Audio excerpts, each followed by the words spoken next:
Mark Schultz, and we're here for another edition of Recovery in Aviation. Hey, I'm looking forward to engaging with you this morning, and we're going to be talking about some of the news in the industry, what's happening, what's growing, what's not, and what you can do, what kind of strategies and tactics you can take to be successful in this really uncertain world that we're in. Join us. You're not going to want to miss this.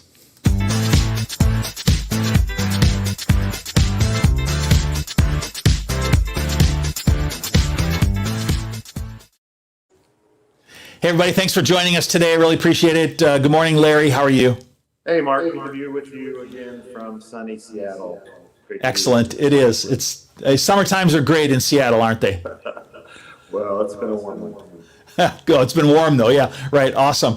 Hey, Larry, we're going to have some good discussion about recovery in aviation today. For those of you watching out there today, I really appreciate all of you that watch on a regular basis, and it really helps when we know who's watching. And I'd really appreciate it if you would, number one, if you would go down into the comment box, and if you would tell us who you are and where you're watching from, and share this live stream. Down in the bottom there by the comment box, there's a little share button which you can click on, and you can share this with other people, and it brings other people into the stream and helps us really to connect and continue to grow this conversation about recovery in aviation.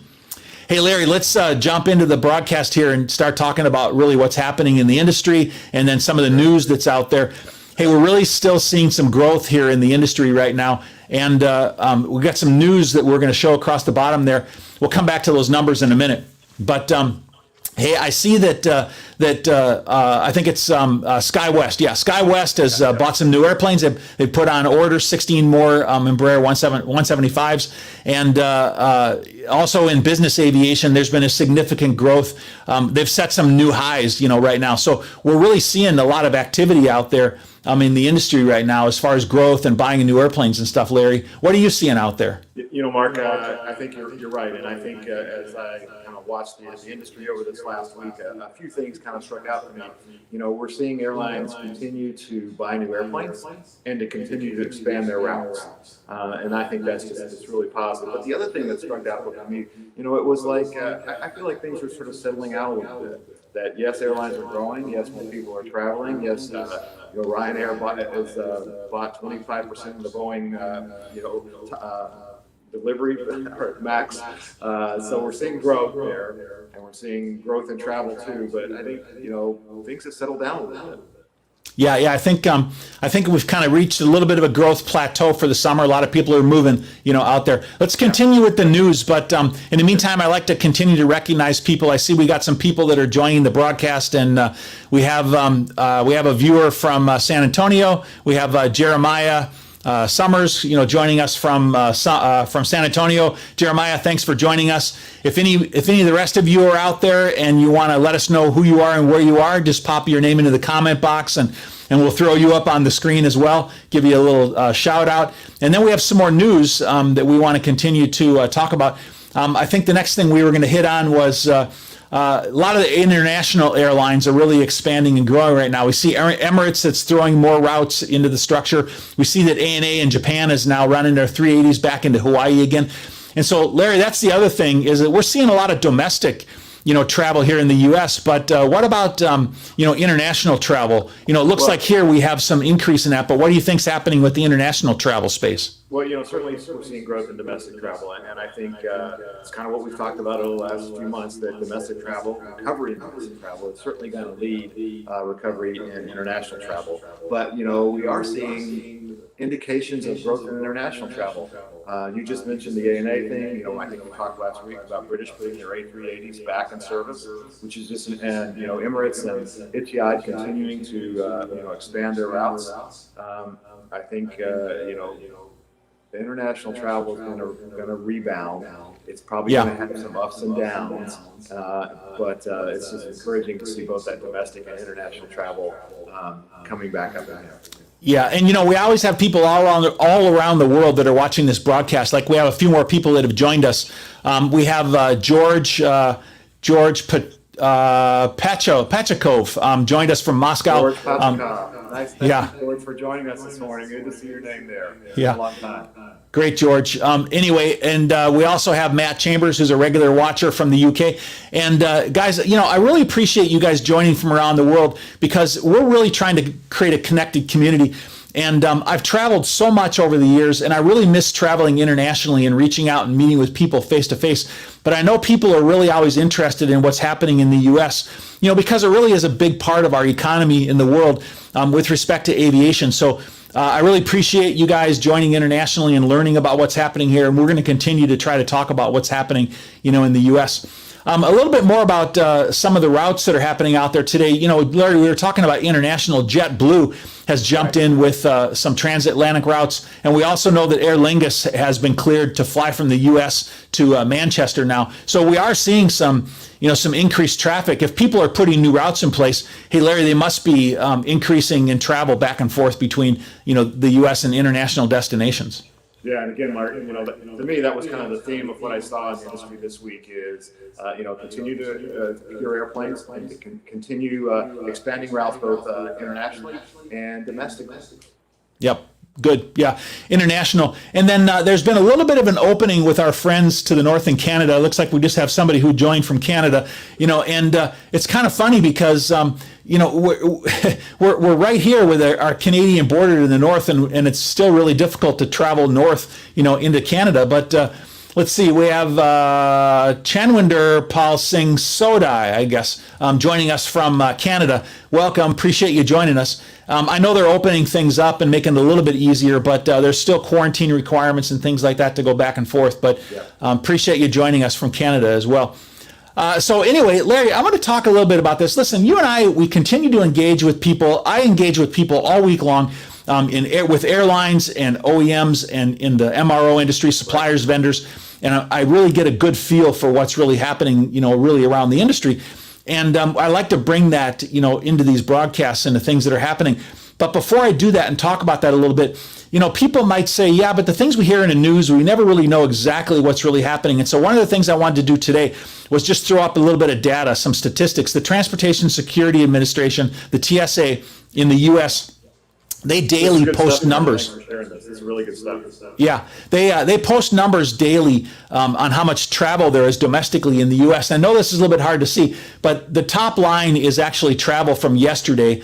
And if you look at 2021, there was 1,727,000 people that traveled through the TSA yesterday domestically in the United States. Now let's scroll over to the right and take a look at what that was in 2019. In 2019, it was 2.3 million. So basically what we have is that compared for 1 year ago to 2 years ago, we have 1.7 million people traveling today and 2.3 million that traveled before we got into this mess with the pandemic.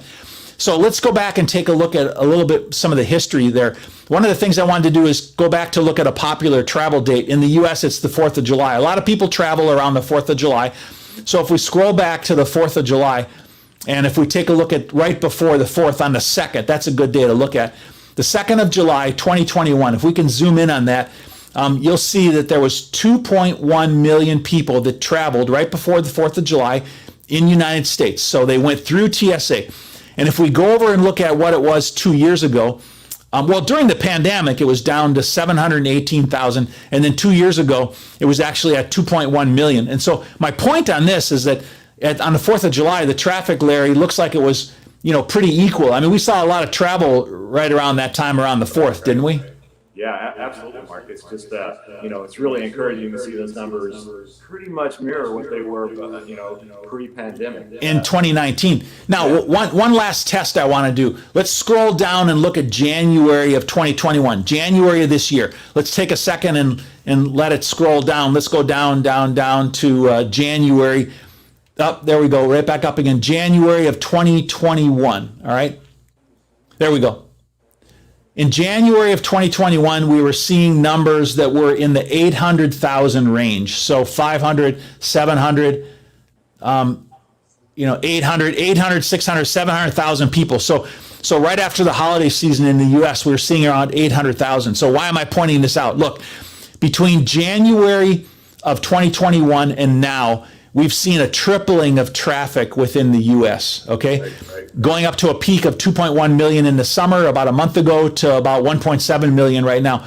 So my message to those of you that are watching out there is the industry recovering? So, Larry, there's a lot of discussion about what recovery looks like and where we're going and what we're doing, but after my putting those numbers out there, what's your reaction to that? Absolutely. The industry is recovering, and you're putting out numbers of people flying. I think you can look at bottom lines of airlines across the planet, and the bottom lines are improving as well. Both the top lines and bottom lines, but yeah, the bottom lines. Yeah, exactly. And the other thing that I wanted to bring up too is that an adjustment in here is that I had somebody ask me this morning, well, what do you think the impact on international travel is? And okay, I haven't done some detailed research. I don't have numbers. There's numbers out there, but I haven't done research on the numbers. But I know a significant portion of my travel prior to the pandemic was international. Most of it was. And I know for a lot of business people, there was a lot of international and personal travel going on. And so we know that international travel is down dramatically, primarily due to the difficulties in moving in and out of countries right now and the uncertainty of requirements. But if you take that out of the mix, boy, it's unbelievable in how much travel there is in the U.S. right now at this point. Yeah, it absolutely is. And, Mark, I think the challenge of this, right, is there the talent out there? Are there pilots and flight crew and, gate agents and maintenance people and engineers to support that amount of travel? I mean, we saw, Spirit kind of have some issues, weather-driven, of course, but, I think we're going to continue to see disruptions because the talent level is just not there like it was in 2019. Yeah. So I wanted to shift gears a little bit. For those of you watching out there, hey, if you have any questions for us out there today, feel free to drop your questions in the comment box, and we're happy to answer them on live. And if any of you are watching out there and you want to get your name up on the screen, just tell us who you are and where you are, and we'll definitely throw your name up on the screen. I really like doing that. I like communicating directly with people that are watching. So go ahead and drop your name in the box there, and we'll recognize you. Hey, listen, I want to talk a little bit about some of the conversations I've had with people this week, and sort of what the theme has really been. There's probably two main themes I want to bring out. One is people outside of the U.S. have reached out to me and said, hey, we really would like to reach some of that domestic traffic that's happening. What's happening? We'd like to be able to do business with people in the U.S., and we'd like to try to tap into some of that travel that's happening, and we'd like to figure out how to grow. So one of them is people are reaching out to me saying, what's going on in the U.S.? How can we tap into that market? And the second one is that people are asking, is this stable? Is this a recovery? Are we done? Is everything good now? And so I'd like to address, a couple of those things. I'd like to start with the uncertainty part. Is this stable? Hey, before we do that, I wanted to just quickly recognize one more person, Luis Bello, joining us. I can't remember where Luis is from, but Luis, thanks for joining us. I really appreciate it. How you doing? Good to have you on the program with us today. Hey, so Larry, let's talk about uncertainty for a minute, all right? Listen, we've had a really quick recovery, it appears, this year, and there's a lot of flying going around, but how do we know that it isn't going to go up and down? And, it seems a bit like the stock market. Are we throwing dice, or are there indicators that we can watch? I mean, what do you think is this current situation? Well, Mark, I think we're going to continue to see a trend upward, but we're still going to continue to see this volatility. I'm just going to say, as the virus peaks and valleys, we're going to see it impact travel, I think. And again, it's going to impact foreign travel more than domestic, but I think we're going to continue to see this volatility in the industry. It might just be the new normal, right? This volatility that we're going to have to deal with. Yeah, and I think that's an interesting concept, because we know that for any business to survive, we have to be dynamic and we have to react very quickly, and we need to continue to be able to react quickly. You mentioned it. We saw last week that there was some thunderstorms that disrupted operations in the system in domestic U.S., and American and Spirit and other airlines were impacted by that, and their systems were stretched so thin that they weren't able to recover very quickly. It was pretty dramatic. And I think that's what we're seeing, Larry. You mentioned that there's labor shortages right now. And so there's supply shortages. We know that. We have to look at places where we can make changes and impact the operation. All right. Well, so Larry, Mark, we've talked about this a lot. That just opens the door and gives opportunity for digital transformation, because we've heard this argument for a lot, is that, well, I don't need to make the change because I can get people to help to do the things that I might do with it, with a new system. But now those people aren't available. That talent's not there, so you have to sort of embrace some of the technology to run your business efficiently. Yeah, and I work with a lot of different companies, but one of them I work with right now is implementing digital task cards for a U.S. carrier. All right, and they're getting ready to roll them out. They've been working on implementing content management and digital, management of their content, and then now they're rolling that into their task cards, and they're getting ready to get rid of their paper task cards and go to digital task cards. Okay, that's one good example of that. All right. Yeah, and another one is I was talking to somebody just this morning who was telling me about a parts pooling program. They're doing inventory optimization for a large parts pooling company in Asia Pacific, all right? And this is really significant, is that they said that they're 9 months into implementation, and they've been able to reduce the lead time on some of the parts pooling demands by 90%, all right? Wow. There's just no way that you would be able to do that with any kind of manual processes or any kind of increase in laborers or things like that. I mean, and Mark, you have to do that. I mean, we all have experienced disruption in the supply chain from in our daily lives to doing business. I mean, and you have to implement these new systems are going to be continue to be challenged by disruptions in the supply chain. Yep, absolutely. A couple of more examples that I want to bring up. Before that, I like to continue to keep recognizing people that are watching. We have a viewer from Germany. We have Didier Brocard, I guess. Didier Brocard. Good afternoon, Didier. Great to have you on board and watching us. I appreciate it. If any of you guys have any questions, throw them down in the box, and we'll recognize you. There we go. Appreciate that. Yep. Awesome. So I wanted to go on to another example. Larry, we're talking about digital transformation. We're talking about what people are doing in the industry right now, okay? I'm working with another company right now that's doing a major implementation of a production control and task card system at an MRO in Europe right now, okay? It's an engine MRO, and what they're doing is they're implementing content management. They're turning their content into digital, and they're using it to put it into repair orders so they can automate their task accomplishment process and having digital signature on task cards. That is going to make a dramatic impact in that MRO operation. Larry, you've worked with task cards and engines and things in the past, right? Absolutely. And we've seen some airlines continue to roll big bulletin boards, if you will, around the shop full of task cards, and we've seen others, embrace digital transformation and have whole value stream paperless, and it's amazing the amount of fewer mistakes. The value. Yeah. But it's just amazing, the impact that can have in the overall profitability of the organization. Yep. So listen, let's categorize a couple of these things for a minute, because those of you that are out there watching and you're saying, what can I do? All right. Now, we all know that everybody starts with a digital portfolio. Okay. So everybody has an IT portfolio today, and everybody is in a different place in this journey. Larry and I talk about this all the time, is that people are all going to the same place. We'd like to have a fully optimized digital world where everything works in harmony, and we save millions of dollars by having digital, and we've gotten rid of paper, and we know that's where we want to go, okay? But everybody's at a different place in the journey. Some people are just starting out. I talked to 3 different companies in the last week in Africa, who are actually starting on a journey of doing camo. They're starting on a journey of optimizing their ability to manage the maintenance programs for airlines, all right? And believe it or not, these 3 different companies were using spreadsheets for managing of their maintenance programs, okay? Larry, we've seen that before, right?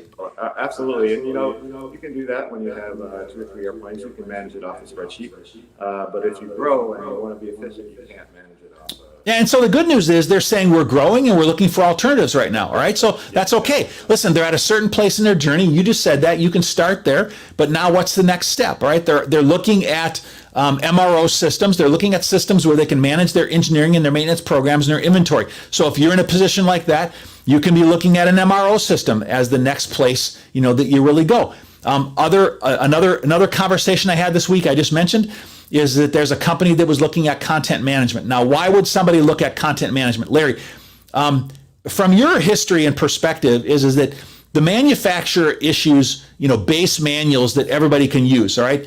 How common was it for people to modify, the content to be able to put in their own changes or revisions or TRs or supplements or things like that? How common was it for people to do that? Well, Mark, in my experience, it does all start with the OEM data. But I would say, 60 to 70% of the operators are needed, or, saw a need to customize that content to really mold it, or, to their particular operation. And why would they do that? What was the key driver for needing to do that? Everyone kind of runs things a little bit differently, right?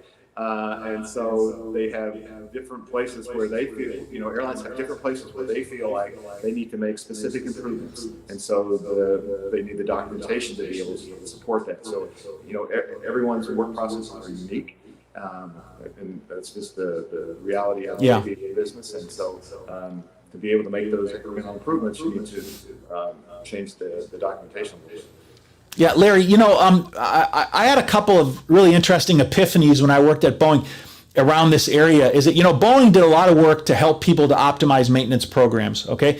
Right. And one of the unique positions that they were in was they would see optimized maintenance programs and maintenance intervals for operators of the same aircraft all around the world, okay? Right. Without question, when I would go to somebody and talk to them about, do you need to optimize your maintenance program, they would basically say, no, we're in pretty good shape. We're really the best right now. We do it better than anybody. But what they don't have is they don't have visibility into what everybody else is doing.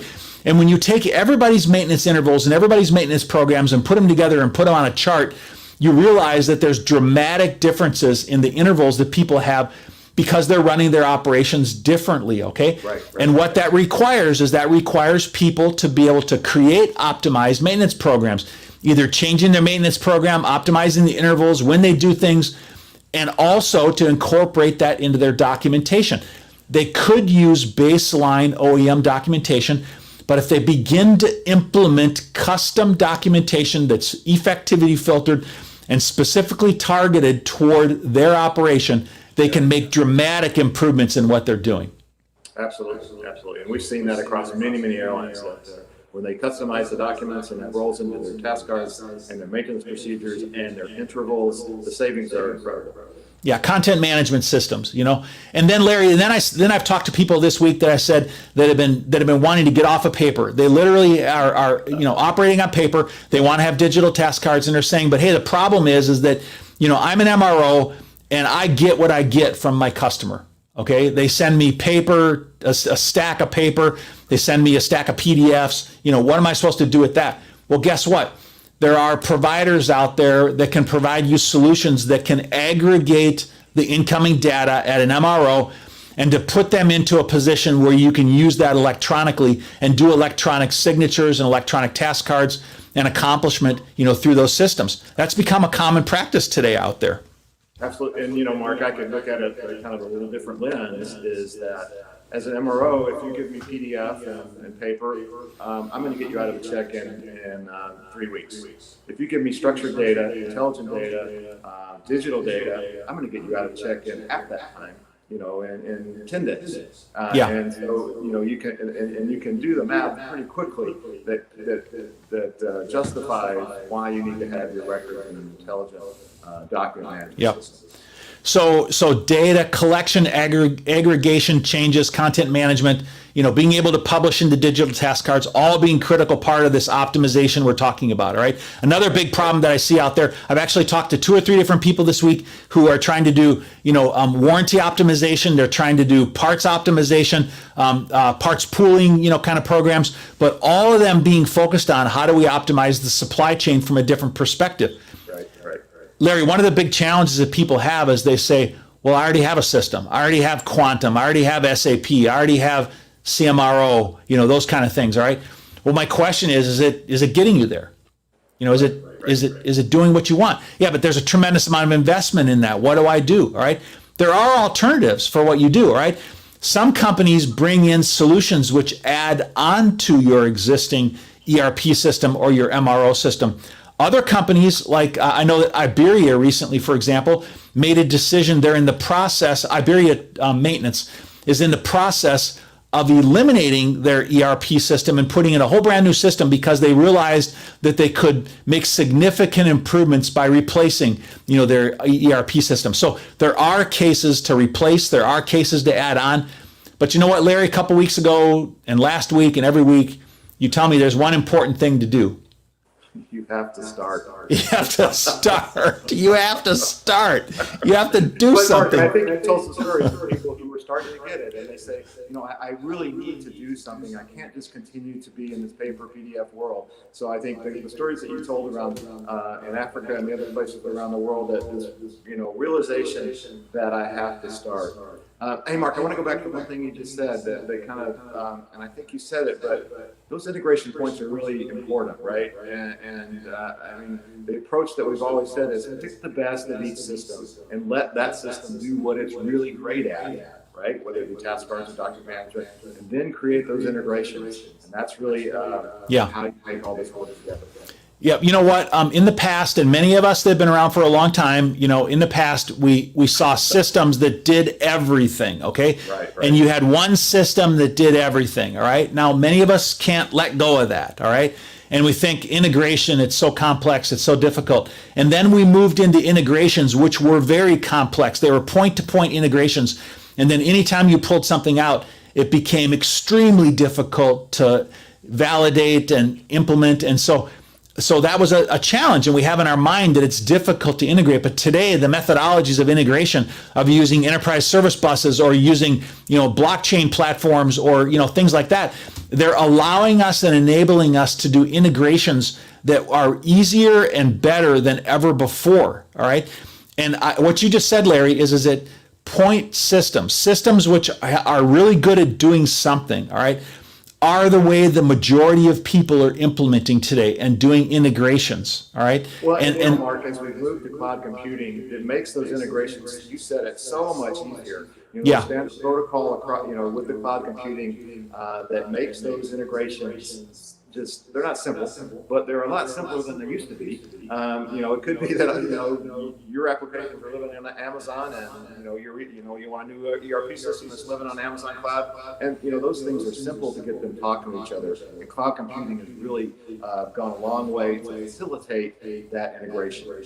Yeah, yep. And Larry, when I talk to people, generally people have an idea of where their business problems are, right? Like I talked to somebody last week and I said, so what's going on? What are your business problems? And he immediately told me, he says, I'm at an MRO, an aggregation of data coming in is my biggest problem right now. Okay, we've implemented some digital devices and we have production control and we have optimization of our inventory. But in his case, he knew immediately that the incoming data he has was difficult to consume and put into the business process. All right, and most people know intuitively where some of their big problems or big challenges are, and so if you're sitting there saying, "What do I do? What do I do?"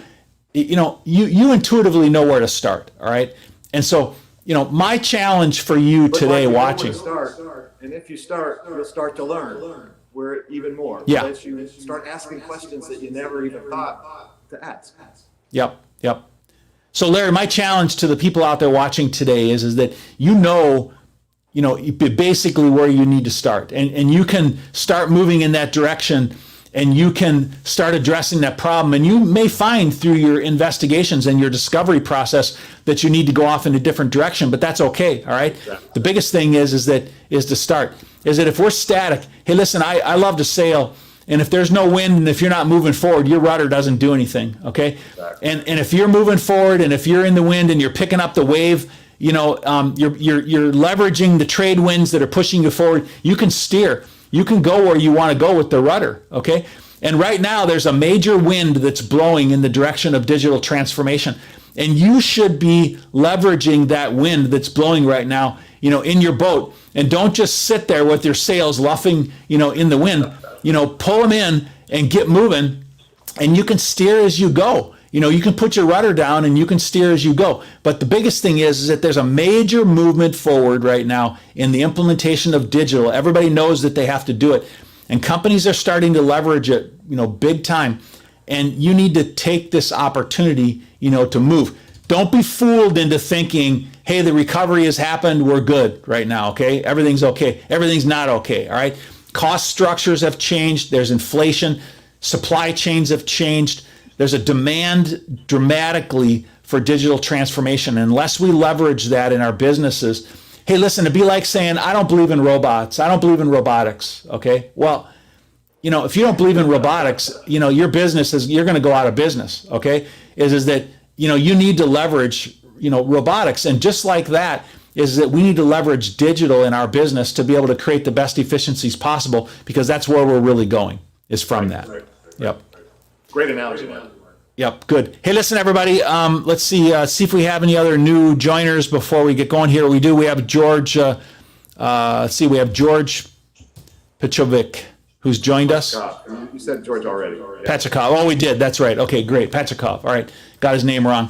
It's always hard with these names. I like to recognize people, but I don't like butchering their names, so that's good. Hey, listen, Larry, it's been a great discussion today. I wanted to tell you that the next couple of weeks, we're going to have a couple of special guests. Next week, we're going to have one of our viewers, Matt Higa, who's going to join us. And he's done some amazing things in the industry, aviation industry, really helping and supporting different people groups in the industry.